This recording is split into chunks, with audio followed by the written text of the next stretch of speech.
Hello everyone. এই রোজার মাসে আমার সেদিন ছিল দুটো একসঙ্গে ব্রাইড সেজে কী অবস্থা হলো, সাজাতে গিয়ে অবস্থা পুরো খারাপ।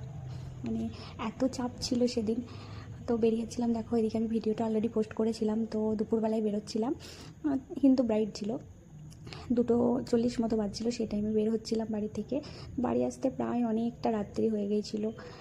মানে এমনি তো রোজার মাস, তার উপর শরীর খুব ক্লান্ত ছিল, মানে শরীরটা ঠিকঠাক যাচ্ছিলো না, তার উপর দুটো ব্রাইড সেদিন। আমি ব্লগটা পোস্ট করতে পারিনি, অনেক দিন আগের হয়ে গেল এই ব্রাইডটা। মানে দুটো ব্রাইড একসঙ্গে সাজিয়েছিলাম সেদিন। তো চলো দেখা যাক হয় তোমাদের করি কোন লুকটা ভালো লেগেছে। অবশ্যই কিন্তু কমেন্ট করে জানাবে আর কাকে বেশি সুন্দর লাগছে। তো দুজনকেই সুন্দর লাগছিল, তোমাদের কাকে বেশি ভালো লেগেছে অবশ্যই জানাবে। এই যে দেখো এবার বেরিয়ে পড়েছি ভর্তি দুপুরবেলা।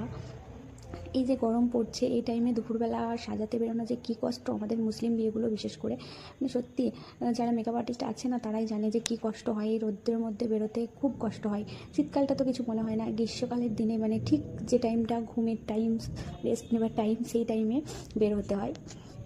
তো এদিকে দেখো ওদের তখনও আমি ওকে ফোনে বলে রেখেছিলাম যে একটু তাড়াতাড়ি করার জন্য, 3টে সাড়ে 3টের মধ্যে আমার কাছে বসার জন্য। কিন্তু এদিকে দেখো ব্রাইডের অবস্থা, আসার পরে আমাকে দেখে মাথা ঘুরে গেছে, তখনও ওর কোনো কিচ্ছু হয়নি। তো তখন ওর স্নান করাও কমপ্লিট হয়নি, আসার পর আমাকে ওয়েট করতে হয়েছে 1/2 ঘন্টা মতো লেট। 1/2 ঘন্টা আমি ওর জন্য অপেক্ষা করি, তারপরে অবশেষে আমার কাছে এলো ব্রাইড। তো এইদিকে আমার টেনশন শুরু হয়ে যাচ্ছে, আর একটা ব্রাইড ফোনের ওপর ফোন করছে। কিন্তু টাইম মতো আমি রেডি করে দিয়েছিলাম, লগ্ন ছিল 10:30টার পর। এইদিকে দেখো আমার এই ব্রাইডকে কমপ্লিট করা হয়ে গেছে। এটা আমার ফার্স্ট ব্রাইড। এবার সেকেন্ড ব্রাইডের লোকেশনে যাব। সেকেন্ড ব্রাইড ছিল লোদনা, ফার্স্ট ব্রাইড ছিল রসুলপুর। তো এ আর কি ছিল। তো দেখা যাক কেমন হয় আর একটা লুক। এই যে দেখো বেরিয়ে পড়েছে, এটা অনেকটা লং যেতে হচ্ছিল, তো ওই জন্য আমার খুব টেনশন। দেখো হালকা সন্ধ্যা সন্ধ্যা মতো হয়ে গেছে, আর হাতের অবস্থা দেখতে পাচ্ছ আমার একটা ব্রাইড করার পরে এই অবস্থা। কী যে অবস্থা হয়, একদম কালারফুল হয়ে গেছে হাত।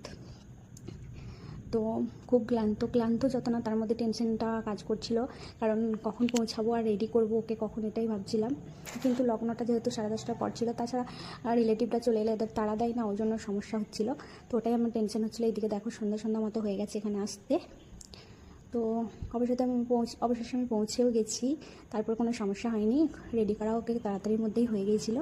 তো ওর ভীষণ পছন্দ হয়েছিল সাজানোর পর, বলছিল দিদি সবাই আমাকে খুব সুন্দর লাগছে বলেছে। তো এটাই তো শোনার থাকে তোমাদের কাছ থেকে, আর কিছু না। ব্যাস তোমরা যদি বলো যে মনের মতো সাজ হয়েছে, আর কিছু চাওয়ার থাকে না, একদম মন খুশি হয়ে যায়। তোমাদের জন্যই তো এটুকু করা, তাই না? এটার জন্যই তো সব। এই যে দেখো ওকে রেডি করে নিয়েছি। এই যে দেখো ও একদম মানে মিষ্টি একটা ব্রাইড।